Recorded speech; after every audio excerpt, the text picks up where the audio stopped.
Bienvenue dans Science et Mouvement, le podcast d'ED Academy. Aujourd'hui, on va répondre à une question que beaucoup de sportifs se posent. Le terrain ne ment jamais.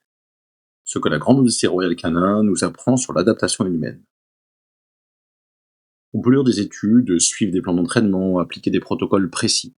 Mais à un moment, il y a quelque chose que rien ne remplace, le terrain.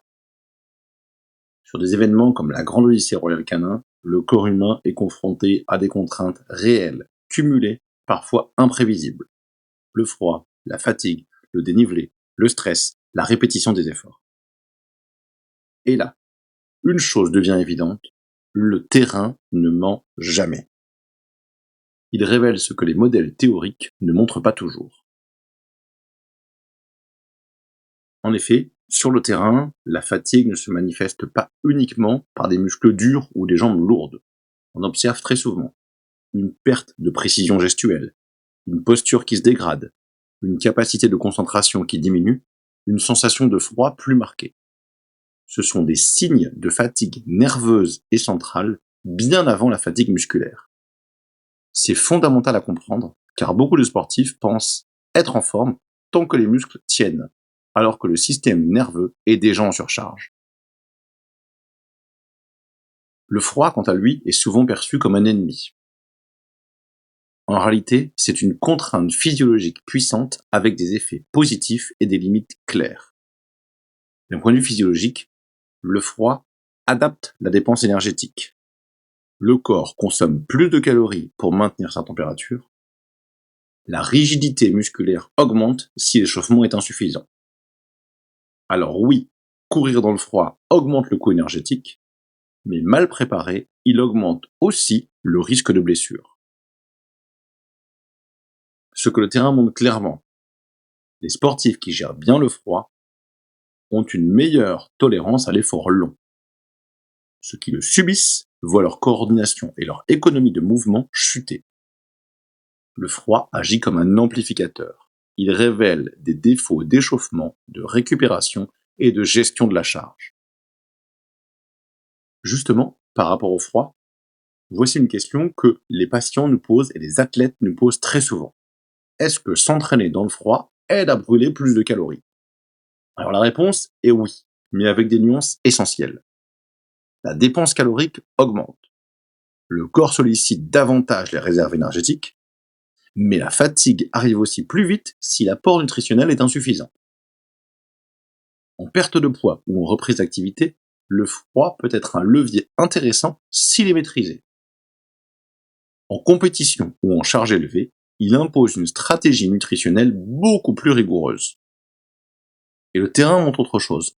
Les erreurs alimentaires se payent beaucoup plus cher dans le froid. Sur le terrain, on observe en général deux profils. Il y a ceux qui subissent, ils s'entraînent comme d'habitude, ils ignorent les signaux précoces, et ils compensent jusqu'à la blessure ou l'épuisement. Il y a ceux qui s'adaptent. Ils ajustent l'intensité, la durée, l'équipement et la récupération. L'adaptation n'est pas une faiblesse, c'est une compétence. Et c'est exactement ce que l'on cherche à développer avec un entraînement intelligent. Ce que le terrain nous apprend sur la Grande Odyssée Royale Canin est totalement transposable. C'est-à-dire que ce qu'on observe aujourd'hui sur les différents mushers peut être transposé à nos activités classiques.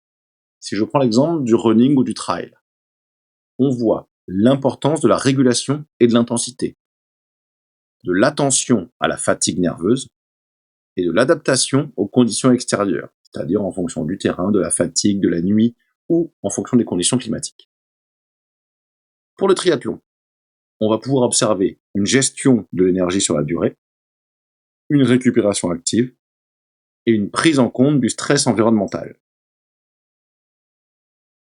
Quant à la reprise d'activité ou à la perte de poids, on observe une meilleure tolérance à l'effort si la progressivité est respectée, une vigilance sur le froid et la récupération, et surtout l'importance de l'écoute corporelle.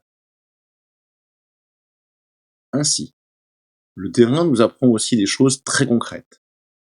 Il nous faut un échauffement plus long dans le froid, Il nous faut un apport énergétique anticipé. Il faut une récupération active. Et il ne faut pas confondre inconfort et adaptation. Ce sont ces détails qui font la différence entre progresser ou accumuler de la fatigue. Les études sont indispensables. Les modèles sont utiles, mais le terrain reste la vérité. La Grande Odyssée royale canin et les grandes épreuves de mushing nous rappellent que le corps humain est adaptable, mais il ne l'est pas indéfiniment. Et surtout, jamais de façon standard. Comprendre ces mécanismes, c'est construire un entraînement plus intelligent, plus durable et plus respectueux du vivant. Bienvenue dans Science et Mouvement, le podcast d'Oda Academy.